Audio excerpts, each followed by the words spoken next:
Pa de motlle casolà. Posem l'aigua i la llet i desfem el llevat. Sucre, farina i mantega. Barregem. Afegim la sal i pastem.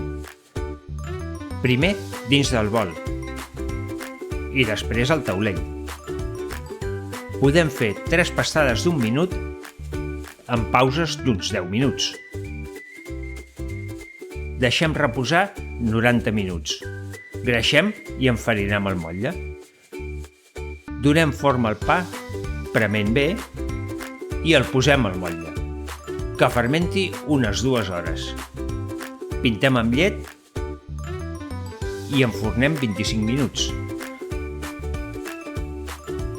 Desemmotllem i deixem refredar. És un pa tendre i deliciós.